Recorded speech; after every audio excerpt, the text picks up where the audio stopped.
हे जे smart meter हा जो प्रकार आहे ह्याच्यावरती मला फक्त एवढंच सांगायचं आहे की सध्या याची वस्तुस्थिती खरी काय, कारण 25 जून 2025ला च्या अगोदर आत्ताचे मुख्यमंत्री आणि तेव्हाचे ऊर्जामंत्री उपमुख्यमंत्री यांनी स्टेटमेंट केली होती की हे आम्ही करणार नाही, आणि नंतर CMDने सांगितलं की हे आम्ही करणार. मला करायला विरोध नाही आहे, पण आपल्यामध्ये एकत्र नाही. एक मिनटं, मी बोलतो मी माझं बोलतो, तुम्ही तुमचं बोला. माझा विरोध नाही आहे, पण माझं म्हणणं असं आहे, एक मिनटं, ग्राहकांच्या सोयीनुसार पब्लिकच्या इंटरेस्टमध्ये ह्या सगळ्या गोष्टीचा एकत्र समन्वय होऊन इकडची माणसं तिकडची माणसं असं घेऊन सुद्धा समून नीट काम लोकांच्या जनतेसाठी भल्यासाठी होणार आहे की नाही. माननीय सभापती महोदय, सन्माननीय नार्वेकर साहेबांनी जो विषय उपस्थित केलेला आहे, याच सभागृहामध्ये मी ही घोषणा केली होती की स्मार्ट प्रीपेड मीटर आम्ही लावणार नाही.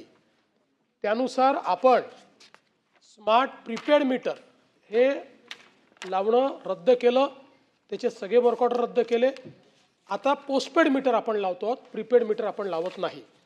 आणि याच्यामध्ये आपल्याला माझ्या लक्षात आणून द्यायचं आहे की हे जे काही आपण करतो आहोत याचं कारण काय आहे, तर आपणच एकटं करतोय असं नाही आहोत, देशातले सगळे राज्य हे करत आहेत. कारण केंद्र सरकारने RDSS नावाची जी स्कीम केली, या स्कीममध्ये सगळ्या राज्यांना मोठ्या प्रमाणात डिस्ट्रीब्युशन नेटवर्क सुधारण्याकरता पैसे दिले आणि त्याच्यामध्ये त्यांनी काही बेंचमार्क्स दिले. त्या बेंचमार्क्समध्ये त्यांनी सांगितलं की 100% फीडर मीटर जे आहेत हे अशा प्रकारे ई-मीटर झाले पाहिजेत. त्याचप्रमाणे जे काही या ठिकाणी 100% DT मीटर्स आहेत ते मीटरही आपण बदलले पाहिजेत आणि कन्झ्युमर मीटर देखील आपण बदलले पाहिजेत. आणि म्हणून मग आपण देखील महाराष्ट्रामध्ये ही जी स्कीम आहे, ही स्कीम 2020 साली स्वीकारली RDSSची, आणि केंद्र सरकार आपल्याला जवळपास याच्यामध्ये 29,000 कोटी रुपये देत आहे. या मीटरवरही आपल्याला केंद्र सरकार वेगवेगळ्या प्रकारची सबसिडी देत आहे. उरलेले जे पैसे आहेत ते पैसे जे लोक मीटर लावणार आहेत, हे मीटर लागल्यामुळे जी काही विजेची बचत होते आहे त्या बचतीतनं ते पैसे वसूल होणार आहेत आणि 10 वर्षापर्यंत त्यांनी देखभाल करायची आहे. त्यामुळे कन्झ्युमरवर याचा कोणताही परिणाम नाही आहे. आता पहिल्यांदा लोकांचं मत असं होतं की प्रीपेड मीटर लागल्यामुळे खूप मोठ्या प्रमाणात बिलं वाढतील. अशा प्रकारची परिस्थिती कुठेही झाली नाही. आपण जर बघितलं असेल तर जवळपास आता या ठिकाणी मोठ्या प्रमाणात जे काही प्रीपेड मीटर्स आहेत ते फीडर मीटर 100% आपण लावले, 27,826. जे डिस्ट्रीब्युशन नेटवर्कचे मीटर आहेत त्यापैकी जवळपास 4 लाखापैकी आता 1,46,000 मीटर आपले लागलेत. आणि कन्झ्युमर मीटर जे आहेत, या कन्झ्युमर मीटरमध्येही 2,37,00,000पैकी 38 लाख मीटर आपण लावलेले आहेत. पण आपण जर बघितलं तर एकूण या संदर्भात ज्या काही तक्रारी आल्या, 1% फक्त तक्रारी आल्या आणि त्याचंही निरसन आपण पूर्णपणे केलं. मला हे सांगायचं आहे की आत्ता आपण जो नवीन टेरिफ ऑर्डर आणला, या नवीन टेरिफ ऑर्डरमध्ये जे लोकांनी प्रीपेड मीटर लावलेलं आहे, प्रीपेड नाही, ज्या लोकांनी स्मार्ट मीटर, प्रीपेड नाही, ज्या लोकांनी स्मार्ट मीटर लावलेलं आहे, पोस्टपेड स्मार्ट मीटर, त्यांना नवीन टेरिफ ऑर्डरमध्ये आपण ते सोलर अवर्समध्ये जेवढी वीज वापरतील त्या विजेवर 10% सूट दिलेली आहे. त्याच्यामुळे आपण जर बघितलं तर यापूर्वी आपले 70% ग्राहक जे आहेत हे 100 युनिटच्या आतले आहेत.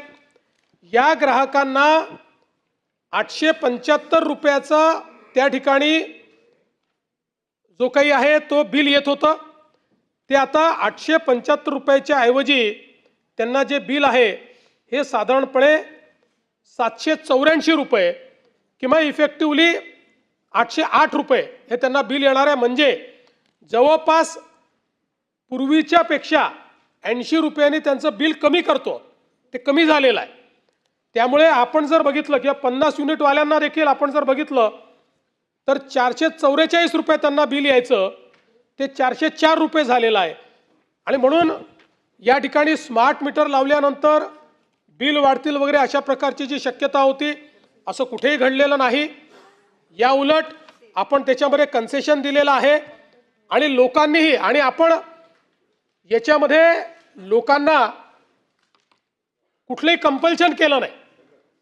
आपण लोकांना सांगितलं, त्यांच्या मर्जीवर ती ही मीटर्स लावली, लोकांनी ती लावू दिली. आता त्यातनं मोठ्या प्रमाणात सॅटिस्फॅक्शन लोकांचं होत आहे. त्यामुळे मला असं वाटतं की आता प्रीपेड नाही, स्मार्ट मीटरच्या संदर्भात हा जो काही मुद्दा आहे, हा मुद्दा जवळपास निकाली निघालेला आहे.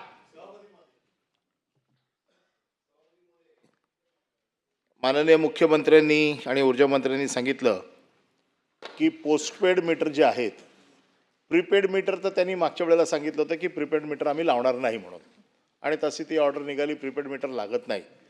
परंतु पोस्टपेड मीटरच्या बाबतीमध्ये हे जे स्मार्ट मीटर जे लागत आहेत, याच्या बाबतीत लोकांच्या मनात शंका आहे आणि आम्ही वारंवार इलेक्ट्रिक कंपन्यांशी संपर्क साधतोय की लोकांच्या मनातल्या शंका दूर करा. कारण कुठलीही स्मार्ट गोष्ट येते त्यावेळेला त्याचे जसे फायदे असतात तसे त्याचे तोटे देखील काही असतात. आणि म्हणून मी इलेक्ट्रिक कंपन्यांशी वारंवार संपर्क साधून त्यांना सांगतोय की या 2 मीटरमधला फरक दाखवा आम्हाला, या 2 मीटरच्या डेमो द्या, काही ठिकाणी तुम्ही दाखवा, त्याचे प्रयोग करा आणि 1 महिन्याच्या अंतर्गत लोकांना कळू देत की बाबा याच्यामध्ये कमी बिलं होत आहेत, जास्त होत आहेत, काय होत आहेत. आणि अशा प्रकारचा डेमो मी स्वतः घेतलेला आहे आणि मी स्वतः घेतलेल्या डेमोमध्ये स्मार्ट मीटरमध्ये पैसे वाढलेले आहेत आणि हे मी रेकॉर्डवरती ठेवलेले आहे त्या इलेक्ट्रिक कंपनीच्या. माझ्यासमोर प्रश्न असा आहे की पूर्वीपासून आता अशी परिस्थिती आहे की बंच ऑफ कनेक्शन समजा आहेत, बंच ऑफ कनेक्शन्समध्ये 1 मीटर खराब झाला तर त्याच्या बाजूला असलेले जवळजवळ 40-50 मीटर हे बदलायची जबरदस्ती करतात. माझं म्हणणं असं आहे की मीटर बदलला, तुम्ही सांगितलं ना की स्वेच्छेने जर मला मीटर बदलायचं असेल तरच तुम्ही मीटर बदलताय, पोस्टपेड जरी असला तरी, मग ही जबरदस्ती केली जाते. ही जबरदस्ती होऊ नये. दुसरा महत्त्वाचा विषय असा आहे की पूर्वीपासून आता मुंबईमध्ये समजा टाटा आहे, मुंबईमध्ये अदानी आहे, मुंबईमध्ये BST आहे, मुंबईमध्ये एका पार्टमध्ये MSEB आहे. तर त्या कंपन्या आपापल्या ज्या पद्धतीने आपले स्वतःचे मीटर जे काय बदलायचे असतील ते बदलतील. आत्ता जी आम्हाला माहिती मिळते आहे, कदाचित मुख्यमंत्र्यांकडे त्याच्यापेक्षा जास्त माहिती असेल, की हे सगळं काम अख्ख्या महाराष्ट्राचं म्हणजे MSEBचं पण, BSTचं पण, टाटाचं पण, हे फक्त 3च कंपन्यांना दिलेलं आहे. आता ह्या 3 कंपन्यांमध्ये सगळ्यात मोठी कंपनी अदानी आहे. आता हे जर रिंग असेल अशी आणि हे जर सगळे मीटर असे आडमार्गाने सक्तीचे केले जाणार असतील, आता एक साधी गोष्ट मुख्यमंत्री महोदय आपल्या निदर्शनास आणून देतो. आपलं एक महाराष्ट्र सरकारचं सर्क्युलर आहे की OC असल्याशिवाय मीटर द्यायचा नाही. आता आपल्याला माहिती आहे की मुंबईमध्ये स्लममध्ये मीटर जरी बदलायचं असेल तरी देखील देत नव्हते. मग त्या दिवशी भांडून स्लममधले मीटर बदलायला परवानगी दिली. परंतु अजूनही इमारतीमध्ये ज्या इमारतींना OC नाही आहे, मुंबईत जवळजवळ 16,000 इमारती अशा आहेत की ज्यांना OC नाही आहे, परंतु वर्षानुवर्ष तिकडे ते काम चालू आहे. हे 2 विषय माझे असे आहेत की एक तर याच्या बाबतीतली मीटरची जी स्मार्ट मीटर आहे याची मोनोपॉली होता कामा नये. याचे तुम्हाला पॅनल बनवा, त्या पॅनलवरती जास्तीत जास्त लोक ठेवा, त्यांच्याकडनं बनवता येते. देतच नाही ना, मी तेच सांगतो ना. कोळीवाड्यात देत नाही आता, म्हणजे स्लममध्ये देतच नव्हते. आता त्या दिवशी भांडून मग स्लममध्ये थोडे मीटर दिले. ते कोळीवाड्याचा प्रश्न आपला गजदर बांधमध्ये तर देतच नाही आहेत आता अजूनही, इमारतीच्या मध्ये पण देत नाही आहे. तर कारण ते म्हणतात कोर्टाची ऑर्डर आहे तशी काहीतरी सुप्रीम कोर्टची, तर त्याच्यामध्ये महाराष्ट्र शासनाचं सर्क्युलर आहे. तर हे 2 विषय आहेत माझे की मीटर सक्तीचे असू नयेत, ते सक्तीचे करणार नाहीत. मीटर बदलायचा चॉईस हा कस्टमरला असला पाहिजे, त्याच्या व्हीलने त्याचं पॅनल असलं पाहिजे. जे पॅनल अप्रुव्हल द्याल, वेगवेगळ्या कंपन्यांसाठी वेगवेगळी पॅनल असली पाहिजे. ही मोनोपॉली झाली आहे, ही रिंग मुख्यमंत्र्यांनी तोडून काढली पाहिजे.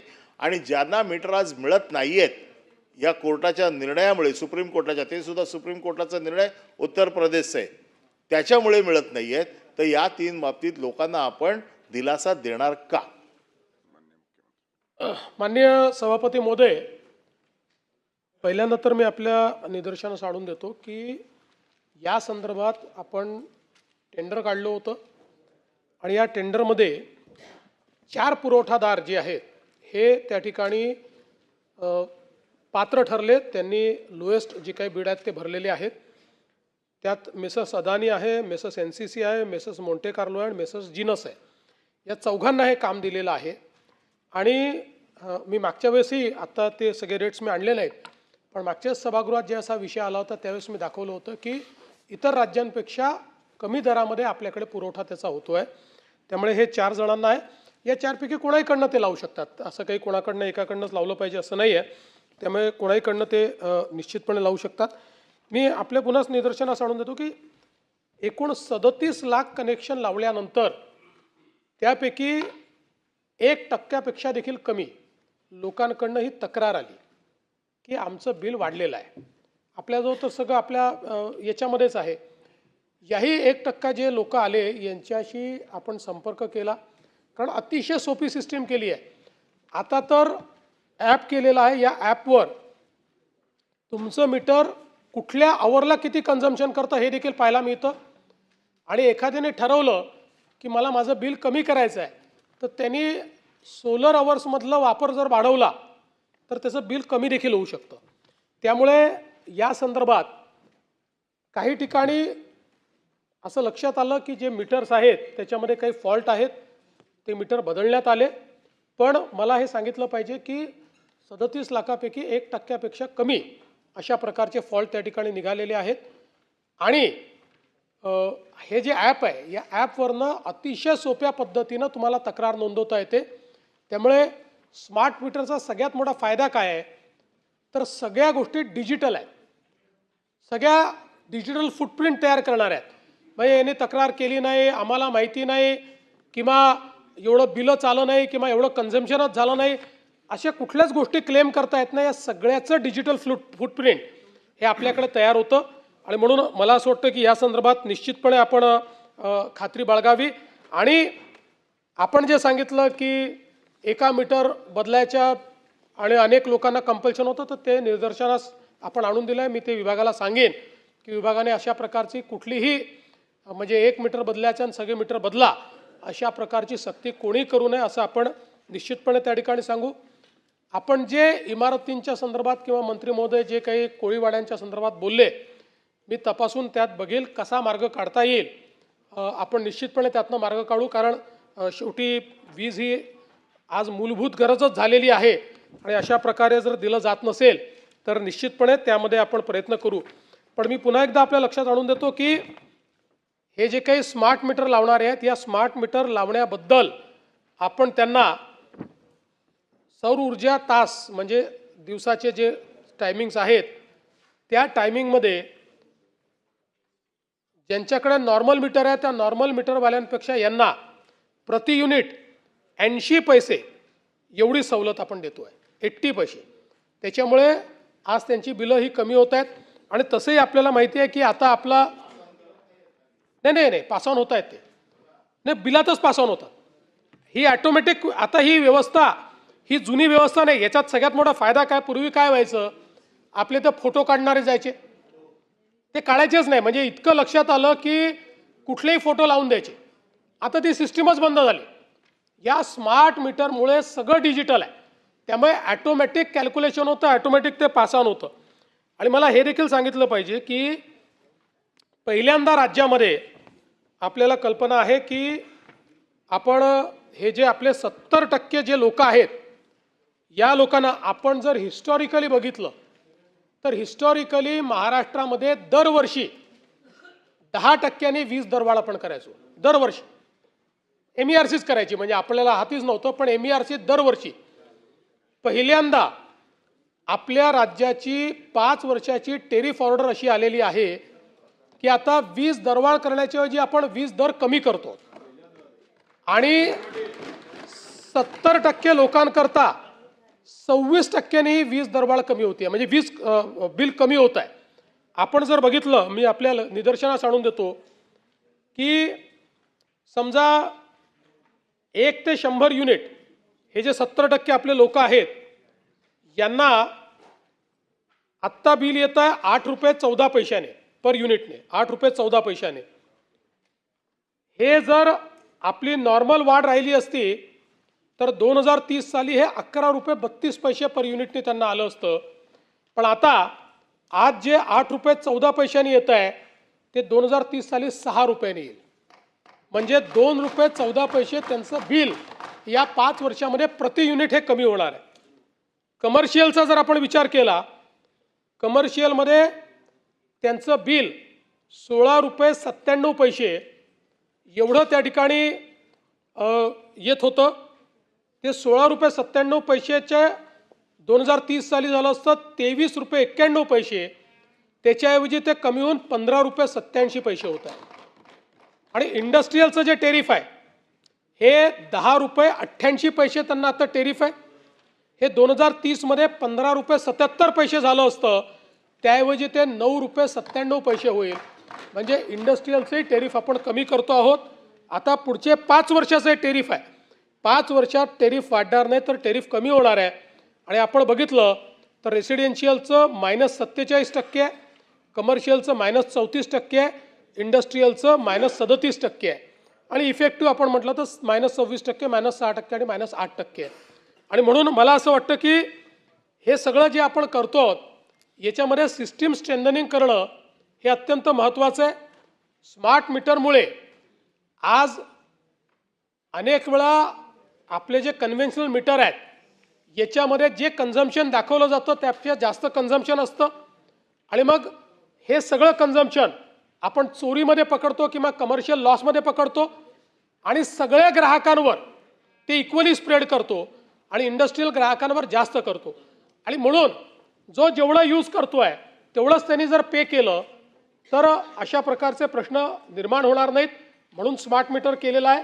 तथापि आपण ज्या बाबी निदर्शनास आणून दिलेल्या आहेत त्याच्यावर निश्चितपणे कारवाई केली जाईल. ऊर्जा खात्यामध्ये आमूलाग्र बदल होत आहेत. सामान्य वीज ग्राहकांना दरवाढ रोखणं किंवा वेगवेगळ्या सवलती दिल्या जात आहेत ही वस्तुस्थिती आहे. मगाशी जो परब साहेबांनी उल्लेख केला कोळीवाडे गजदरबांड वगैरे, तसं साहेब वन जमिनीच्या गोरेगावपासून ते दहिसर चेकना आणि ठाण्याची बॉर्डर खाजगी वने जी आहेत, पालकमंत्री आशिष शेलार साहेबांनी बैठक घेतली होती आणि यांचं पुनर्वसनाबरोबर मूलभूत सुविधा आपण तर साहेब सांगितलं की काहीतरी मार्ग मूलभूत सुविधा देण्याबाबत काढू. 50-50, 60-60 वर्ष हजारोच्या संख्येनं तिथे लोक राहतात, त्यांच्याकडे साहेब मीटरच नाही आहे. मीटर लावायला गेलं तर त्या ठिकाणी अलाव करत नाहीत. तर मला वाटतं ह्या कोर्टाच्यातनं मार्ग काढण्याची साहेब आवश्यकता आहे.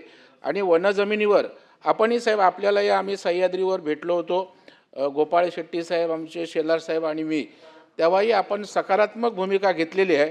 त्या वन जमिनीवर राहणाऱ्या रहिवाशांसाठी मीटर देण्याचे काही मध्यम मार्ग आपण काढाल का, अशा प्रकारची माझी साहेब विनंती आहे.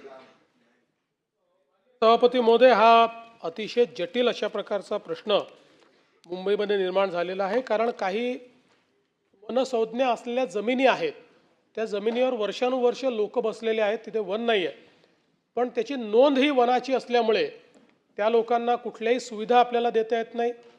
आणि एक प्रकारे मला असं वाटतं की अतिशय वाईट अशा प्रकारचं जीवन त्यांना जगावं लागतं.